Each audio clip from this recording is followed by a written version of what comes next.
Il y avait 2 matchs de play-off de la conférence Est hier au programme, avec notamment le fameux Game 6 entre les Sixers et New York. La série repartait à Philadelphie et on était bien à Philadelphie. Faut avouer que l'ambiance était plus une ambiance de match à domicile qu'au match précédent. Victoire au bout du suspense, vraiment de ce match qui aurait été palpitant jusqu'au bout, 118-115 pour les Knicks, qui s'imposent donc et qui accèdent pour la 2e année consécutive aux demi-finales de conférence. Sortie prématurée pour les Sixers, dans un contexte particulier sur lequel on va pouvoir revenir. Shai, qu'est-ce que tu retiens? Qu'est-ce que tu as ressenti pendant ce match? Est-ce que tu t'as cru à un moment qu'une équipe avait fait le break pour de bon? C'est vrai que c'était des allers-retours sans cesse. Bah, ce que je retiens, c'est que, bon, forcément, en amateur des Knicks, je dis pas fan, hein, parce que je suis fan de New York plus que des Knicks, mais c'est fou de se dire que là, tu l'as dit, ça va être la 2e demi-finale de conférence de suite. Il n'y a pas si longtemps, on était dans un tel océan de médiocrité à tous les étages à New York que ça paraissait invraisemblable. Donc ça, c'est plus pour ce que je retiens après le match. Et le match en lui-même, bah, ça a encore été. Enfin, cette série, elle était vraiment, vraiment magnifique parce il y avait tout ce qu'on aime, tout ce qu'on aimait bien dans des séries avant qu'on retrouvait plus. Tu sais, toujours de la tension, toujours un semblant de bagarre dans le bon sens du terme. Des matchs extrêmement serrés parce que tu sais que, je sais pas si tu as vu, mais si tu fais le total des points marqués pendant cette série, les Knicks gagnent sont à +1 en fait. Sur les 6 matchs, ça te montre à quel point ça a été serré, 650 à 649. J'avais noté ça.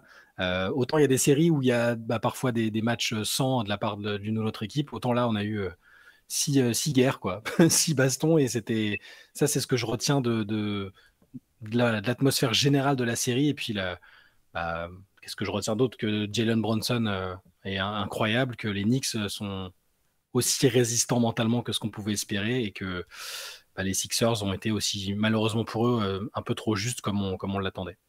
Ouais, ce qui est intéressant, c'est que après le dernier match, Shai, quand on en parlait, on se posait des questions sur la fraîcheur, hein, notamment des joueurs des Knicks, Mm. sur quand même les nombreuses erreurs qui ont émaillé la fin du temps réglementaire dans le match 5. Dans le match 5, moi j'ai été épaté de voir l'entame de match en fait, de New York, Ouais. les joueurs me semblaient super frais au début du match. Brunson, tu avais l'impression qu'il avait retrouvé tout son peps et son dynamisme.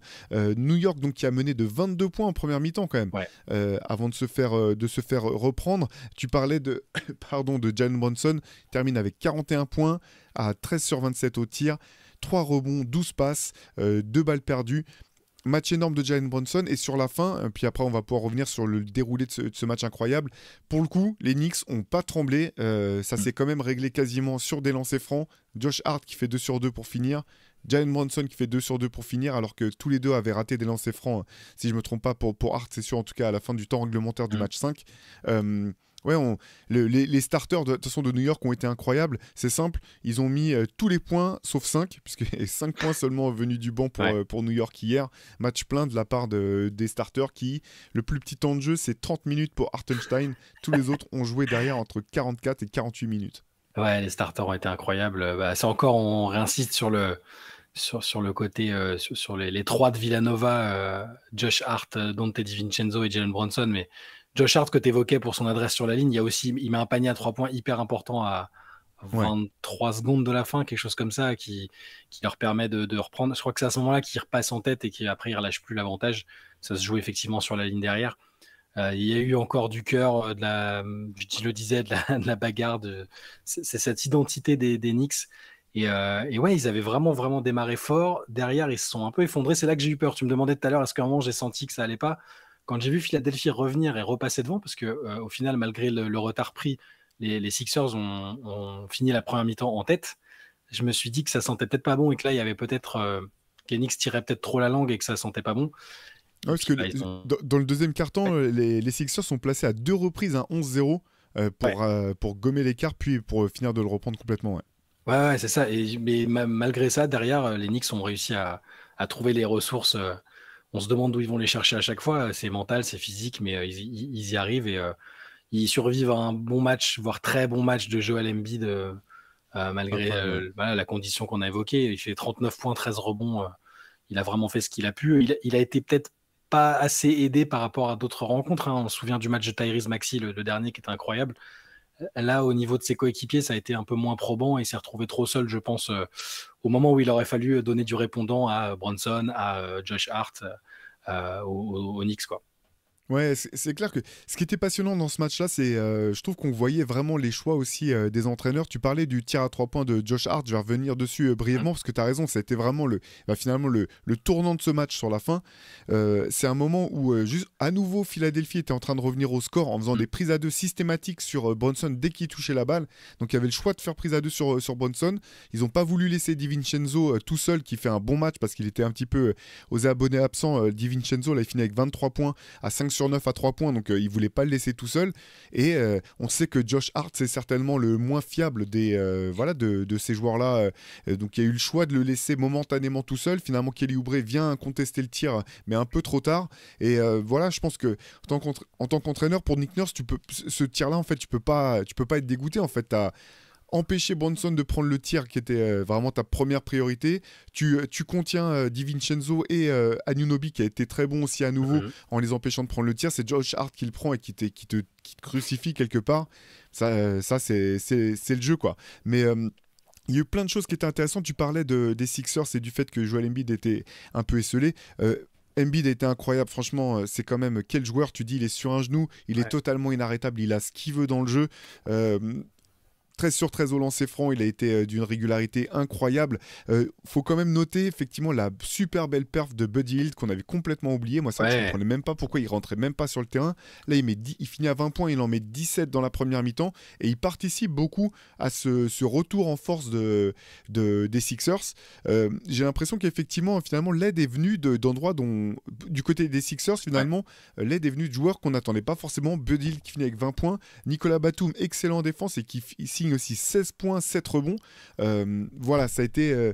Nick Nurse a quand même trouvé des solutions pour aider Joel Embiid, sachant que les Knicks avaient vraiment fait. Je trouvais que la manière dont ils ont défendu sur Tyrese Maxey tout du long était Ouais. admirable, en le lâchant pas, en venant systématiquement dans les aides pour contester sans l'envoyer sur la ligne des lancers francs autant que par le passé. Il a que 4 lancers francs sur ce match, il finit à 4 sur 4. Voilà, j'ai trouvé que vraiment tu sentais qu'il y avait eu des plans de jeu de part et d'autre qui avaient été hyper bien préparés. Ouais, Maxi a limité donc 6 sur 18 au shoot. Effectivement, les Knicks ont insisté dessus. De toute façon, avec ce qu'il leur a fait au match précédent, ils avaient forcément un œil attentif sur lui. T'as raison, Nico Batum a été très bon, 3 sur 5 à 3 points. Finalement, ce qui est un peu étonnant, par exemple, on en parlait entre nous avant de commencer, mais c'est pas pour l'accabler, hein, mais les gens se sont beaucoup attardés sur les stats de Tobias Harris, qui est peut-être à la base, peut-être le numéro 2, voire le numéro 3, plutôt maintenant que Maxi est devenu le joueur qu'il est devenu de cette équipe, c'est le numéro 3, on va dire, et puis avec un contrat qu'il n'a pas volé, hein, c'est les Sixers qui lui ont donné. Tobias Harris qui en quasiment une demi-heure de jeu met pas le moindre panier, prend que 2 tirs, a pas l'activité d'un joueur avec ce contrat aussi élevé. Alors il a défendu aussi bien que possible. Ça, on peut pas lui enlever, mais je sais que les gens se sont un peu attardés dessus. Pareil pour Kyle Lowry qui joue que 13 minutes, alors que c'est le joueur le plus expérimenté du roster, qu'il a gagné des titres. Certes, on sait qu'il est un peu vieux, mais c'est c'est juste que je sais que les gens se sont attardés un peu sur ces joueurs-là et qu'ils ont été surpris de revoir Buddy Hield qui était en échec et c'est quoi, c'est dans le deuxième quart-temps, il met 5 paniers à 3 points, je crois. Enfin, Ouais. il était vraiment chaud. Donc il y a eu de l'aide, mais c'est juste peut-être pas celle qui était escomptée de la part des Sixers. Ouais, c'est clair. Pour Tobias Harris, j'entends effectivement par rapport à son salaire, son statut. Là, sur ce match, honnêtement, j'ai pas eu du tout l'impression que le plan de jeu l'impliquait offensivement. Il prend que 2 tirs, mais c'est pas Mm. comme s'il en avait refusé en fait.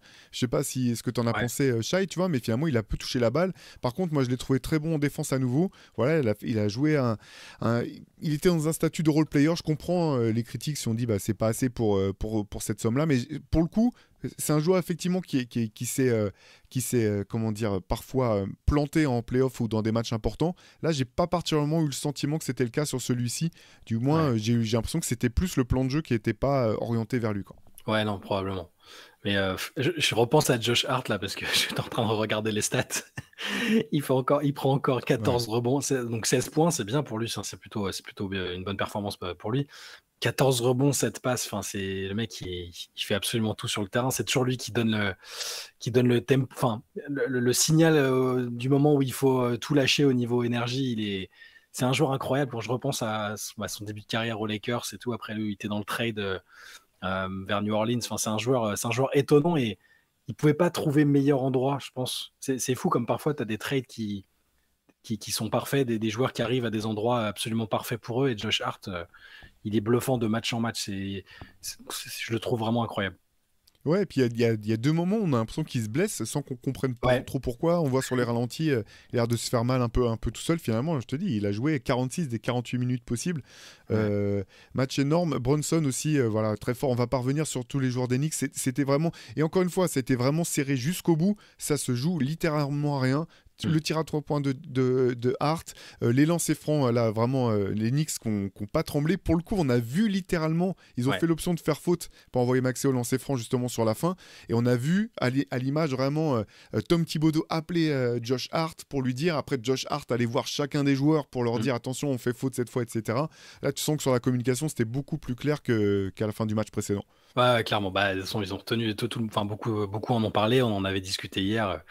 C'était des choses à éviter. C'est bien qu'ils aient retenu la leçon et que cette fois, il n'y ait pas eu cette situation-là. Euh, J'étais aussi en train de repasser, pardon, du coup mes pensées elles se dispersent un peu, mais j'étais en train de me dire, pareil en regardant le box score, que du coup c'était peut-être le dernier match de Nicolas Batum en carrière, en club en tout cas, parce que je me disais qu'il avait fait vraiment un très très bon match des deux côtés du terrain, et de ce qui se disait c'était peut-être sa dernière saison, et bah, ce serait presque dommage vu le niveau qu'il avait encore à Philadelphie cette année. Il serait tout à fait capable encore de jouer pour un contender dans un rôle comme celui-là. Et j'en viens presque à espérer qu'ils disent non, non, c'était une fausse alerte. C'est ma compagne qui a été un peu trop vite. Ce serait pas mal. Mais bon, dans tous les cas, on l'aura aux Jeux Olympiques. Et j'espère, en tout cas, personnellement, que c'était pas son dernier match. Bah, oui, pareil, honnêtement, je trouvais ça quand même assez étonnant parce qu'il a été bon dans cette série, hein. Alors, parfois au scoring, parfois pas au scoring, mais je pense qu'il a encore les ressources pour aider des équipes ambitieuses. Défensivement, il est toujours aussi fiable. Là, son adresse à 3 points à nouveau dans le jeu. À un moment, il met une claquette dunk aussi. Il va chercher un rebond offensif qui finit en claquette, qui est important dans le comeback de Philly au moment où il joue small ball. Je pense qu'il a encore des choses à donner. En tout cas, c'est sûr et certain que des clubs seront intéressés par son profil Ouais. et viendront frapper à la porte cet été, que ce soit Philadelphie ou d'autres. Ça me semble inéluctable. Ouais. Bon, bah voilà, de toute façon, on reviendra hein, sur cette équipe des Sixers plus tard, plus en détail. Vraiment intéressant pour New York qui passe un tour. Et comme tu l'avais dit, je crois c'était hier matin, Shai, ou un peu avant dans la semaine, là, je serais pas étonné. Enfin, tout est en place quand même pour qu'il y ait l'objectif de au moins faire une finale de conférence Ouais. soit totalement jouable pour cette équipe des Knicks. Bien sûr. Du coup, j'ai une stat que j'avais notée et que j'ai oubliée ce matin. C'est très décousu, désolé, mais sur Jalen Brunson, dont on a parlé rapidement tout à l'heure, mais pour vous montrer à quel point il est sur un niveau assez incroyable. On parle quand même d'un joueur qui a pas été recruté pour être la superstar de l'équipe, en tout cas à la base. Là, avec ce match à 41 points, c'est devenu le premier joueur en NBA depuis Michael Jordan en 1993 à faire 4 matchs de suite à au moins 37 points en playoff. Il n'y a personne d'autre qui l'a fait, à part Jordan depuis 93. Et pourtant, il y a un paquet de joueurs qui sont passés. Et on peut dire le jeu a évolué, l'attaque, c'est de l'attaque à tout va et tout ça, mais c'est quand même, ça reste une performance que je trouve ahurissante. Il n'y avait aucun joueur d'Enix, à part Bernard King, qui l'avait fait avant lui. Et bah, dans ma réflexion, pareil, on en reparlera peut-être même après les playoffs, en fonction de ce que Bronson et les Knicks font, mais il est en train de grimper les rangs des Knicks all-time en très peu de temps, de manière assez incroyable. On disait, ouais, est-ce qu'il se mettra à la hauteur de Carmelo Anthony? Mais là, j'adore Melo, mais il est déjà en train de le balayer. Il a fait deux demi-finales. Il a déjà fait des trucs au scoring que Melo n'a pas fait. Il est en train de se rapprocher plutôt de quelqu'un comme Bernard King, qui est moins connu du grand public aujourd'hui, mais qui est un mythe local aussi. Donc, juste voilà, un petit big up à Jalen Brunson encore, qui statistiquement et dans le comportement est un joueur absolument incroyable.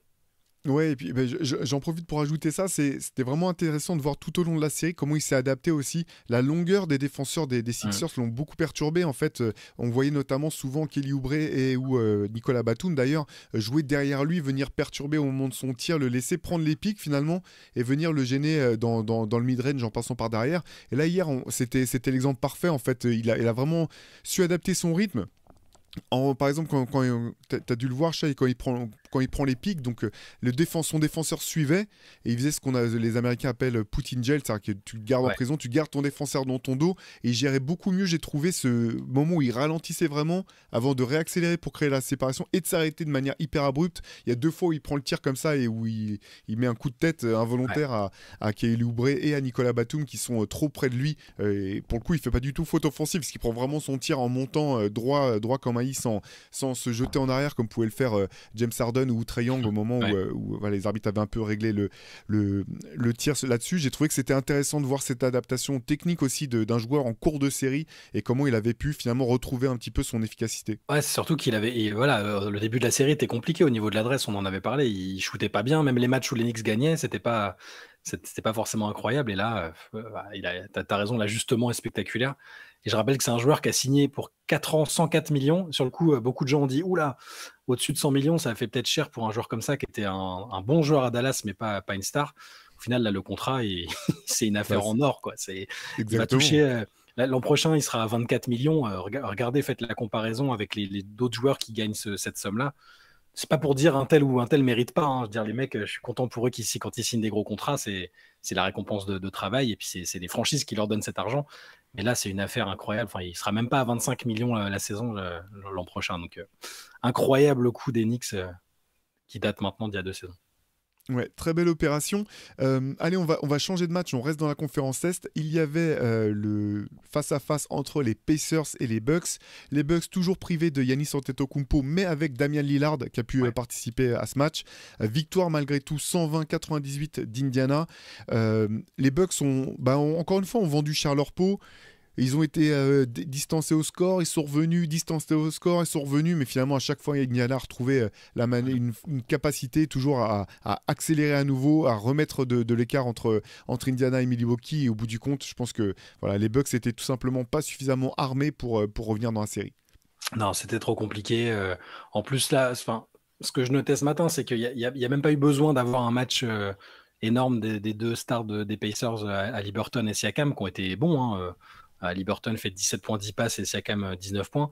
Mais c'est les role players que je trouve qu'on fait la différence pour Indiana. Toute la saison, on a parlé, si vous nous suivez, on a parlé de TJ McConnell en sortie de banc, le mec ultra précieux qui peut jouer n'importe où, être une plus-value absolument n'importe où. Avec Antoine, on l'avait même mis numéro 1 quasiment des joueurs qui jouent généralement moins de 30 minutes. Les MVP de cette catégorie-là, on a dit McConnell dans les finalistes. Il a encore été...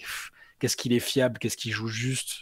Là, il fait 20 points, 9 passes, 4 interceptions. Il change la dynamique au moment où les Bucks, tu t'en parlais, il y a des moments où ils ont réussi à recoller un peu, mais il change toujours la dynamique. Et en tandem presque avec Obi Toppin, qui lui met 21 points, ils ont réussi à, je trouve, faire la différence dans un match qui aurait pu être plus compliqué si eux n'avaient pas été sur ce niveau-là. Et comme tu le disais, Milwaukee était trop juste. Milwaukee, avec Giannis, ça aurait probablement... on peut supposer qu'avec un Giannis à 100%, la donne aurait été un peu différente. Là, Middleton fait pas un grand match. C'est Bobby Portis et Brook Lopez qui font le job en attaque, 20 points chacun, il me semble. Énorme match de Bobby Portis, il fait 20 et 15. Voilà, Portis, 15 rebonds aussi, ouais. Voilà, Portis fait ses matchs. Il était nommé pour le titre de 6e homme de l'année, c'est pas pour rien. C'est un très bon titulaire, c'est un très bon remplaçant. C'est un joueur. Parfois, on sait qu'il a les fils qui se touchent, mais ça reste un super bon joueur. Et ce que je retiens aussi, c'est que Milwaukee a pas. Et c'est quasiment symptomatique depuis le début de la saison, avant même qu'Adrian Griffin ne se fasse virer, que Doc Rivers arrive, qu'il y ait tous ces pépins qu'on a évoqués récemment. Défensivement, ça n'a jamais cliqué sur le long terme pour les Bucks. Et cette nuit encore, tu as Indiana qui shoot à 54%. Tu peux pas, sur un match de playoff, tu laisses shooter l'adversaire à 54%, c'est pas possible. Donc, il y a des joueurs qui individuellement sont de très bons défenseurs. Middleton, Brook Lopez, même Portis défend plus que convenablement. Giannis n'était pas là, certes, mais sur la défense collective, qui a été un de leurs meilleurs atouts quand ils ont gagné le titre en 2021, ça n'a jamais cliqué cette saison, durablement en tout cas. Il y a des périodes où on s'est dit Doc Rivers a dit on va mettre l'accent sur la défense, ça va marcher. Ça a marché quelques matchs, mais ça a replongé très rapidement. Et on ne peut pas s'empêcher de penser au départ de Jrue Holiday, qui était le patron défensif de l'équipe. Et ça a eu ces conséquences-là. Alors ça, c'est plus global, c'est pas sur le match en lui-même, mais c'est ce que je retiens aussi de cette série qui est remportée par Indiana 4-2. Ouais, je pense qu'il va y avoir pas mal d'introspection à faire du côté de Mm. Milwaukee cet été pour tirer un peu le bilan de ce qui s'est passé ou de ce qui n'a pas fonctionné, surtout cette année. Et puis voir pour la suite, sachant que la marge de manœuvre est pas C'est évidente. réduit. On en reparlera. On va pas trop développer dans ce CQFR, mais le coach va pas changer. Les stars, il y a peu de chances qu'elles changent. À la marge, il n'y a pas tant Mm. de marge de manœuvre que ça. Bon, c'est compliqué. L'avenir s'annonce compliqué pour Milwaukee. Tu l'as dit, Brook Lopez très bon, Damien Lillard qui a quand même planté 28 points à Mm. 7 sur 16 au tir, il a tenu sa place. Bon, il avait clairement pas la capacité de faire plus. C'était déjà assez étonnant finalement de le voir Ouais. sur le terrain. C'était intéressant, il disait après le match que voilà, euh, il se sentait pas, il disait qu'il aurait mal vécu l'été de pas au moins essayer. Finalement, Mm. il est venu à l'échauffement, il a vu que ça commençait à aller, il a vu la salle se remplir, il s'est dit bon allez vas-y, il faut que j'y aille. Et même chose du coup, tu parlais d'Obi Toppin, pardon, qui a fait un très bon match, 21 points, 8 rebonds, 2 passes en sortie du banc. C'était assez intéressant parce qu'il disait que c'était TJ McConnell qui sortait d'un match désastreux au match précédent, Ouais. qui était venu le voir, qui lui avait dit allez, vas-y, on va se remettre dedans, on va repartir et tout. Donc il soulignait, au-delà de ce que McConnell a apporté sur le terrain, il soulignait aussi le côté leadership qu'il avait pu apporter dans ce vestiaire qui est très jeune. Et McConnell, finalement. Même si c'est pas forcément un joueur hyper identifié par le grand public, je pense qu'il joue vraiment ce rôle un peu de meneur à l'ancienne sur le terrain quand il y est et aussi sur le banc en vestiaire, dans le vestiaire, etc. C'est là l'intérêt d'avoir gardé ces joueurs-là. On le rappelle, les Pacers, il y a eu des tonnes de rumeurs de trade ces derniers mois, ces dernières années même, avec Miles Turner, avec McConnell. Enfin, il y a des offres qui ont été refusées de part et d'autre à plusieurs instants, quand on se demandait s'il leur manquait pas juste une pièce pour accompagner Haliburton avant qu'ils fassent le move pour Siakam. Et ils ont réussi, ils ont tenu bon, ils ont gardé Turner, ils ont gardé McConnell, et c'est aussi des très bons choix de management et du GM qu'il faut souligner, parce qu'il y a le terrain avec le coach et les joueurs, mais les décisions qui se prennent plus haut, parfois, elles ont un impact important. Et là, sans ces role-players-là, sans McConnell, sans Obi Toppin, alors, Miles Turner n'est pas un role-player, hein, mais voilà, sans ces choix-là, je suis pas sûr que les Pacers en soient là, et ça fait plaisir de les revoir à ce niveau-là. La progression, ils sont peut-être même un poil en avance sur sur leur tableau de marche. Je sais pas ce qu'ils avaient envisagé de leur côté, mais là, les retrouver, ça fait quoi? Ça fait 10 ans qu'ils n'ont pas passé 10 un ans tour de pile, ouais. playoff, hein, c'est ça? C'était à l'époque de Paul George et compagnie, quand chaque année ils se heurtaient au Miami Heat.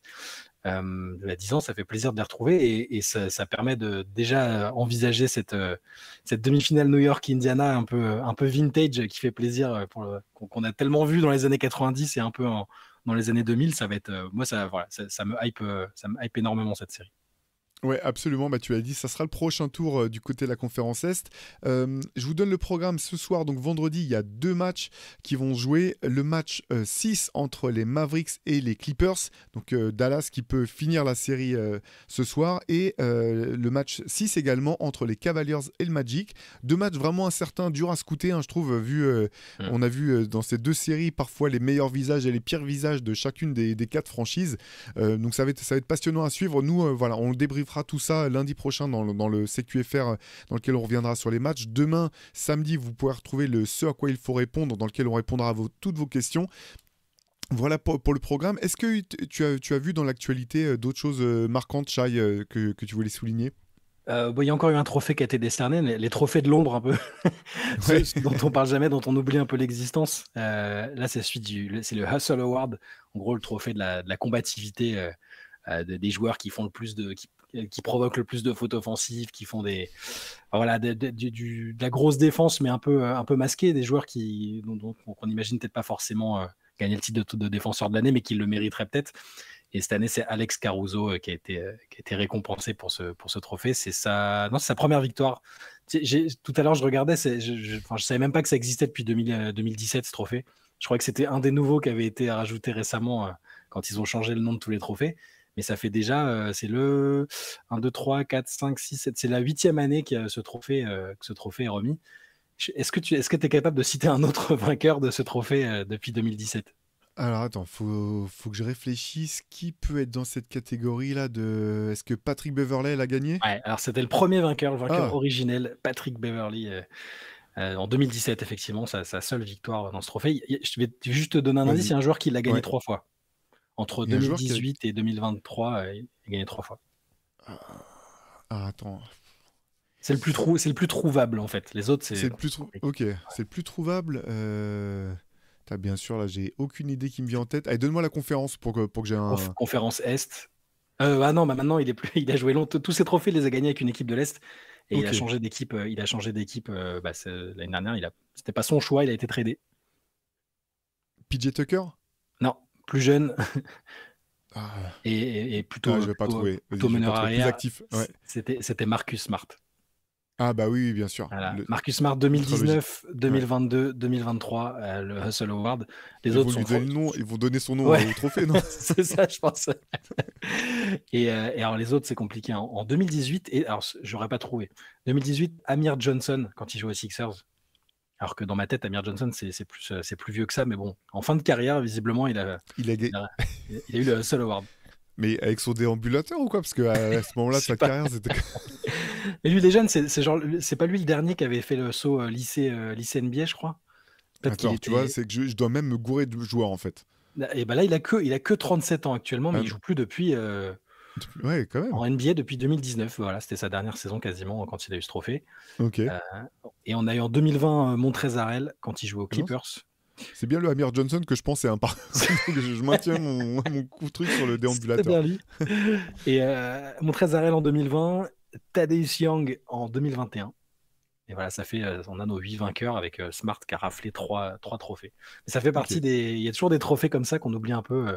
Le trophée du meilleur gars de la communauté, le champion de la justice, le Citizenship Award. Enfin, parfois on se mélange. Donc, c'est très bien que ces joueurs-là soient récompensés aussi. Hein.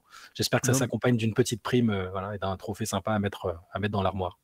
Non, mais c'est cool pour Caruso, en tout cas, qui était certainement l'un, voire le meilleur défenseur arrière cette année. Il était en tout cas dans le top, je pense, des meilleurs défenseurs pour un extérieur à son poste. Donc c'est cool pour Caruso, je trouve ça plutôt sympa. Ça reste le meilleur chauve de la NBA. Voilà. Dans les cœurs, le divin chauve, c'est Alex Caruso, vous le savez. Voilà. Le meilleur sosie de Elmer Fudge également. Allez, on va refermer là ce CQFR. Comme je vous le disais, on vous retrouve malgré tout demain matin avec Shai pour vous répondre à vos questions. Toute l'actu reste sur Basket Session tout le week-end d'ailleurs. Bien sûr, on fera pas de CQFR pour débriefer les matchs ce week-end, mais il y aura par contre toutes les infos, les récaps, etc. sur basketsession.com. Et on vous dit à très vite. Profitez bien des playoffs. Nous, malgré la fatigue, on kiffe. On attendait ce moment-là depuis le début de l'année, donc on profite à plein. À plus tard. Bonne journée.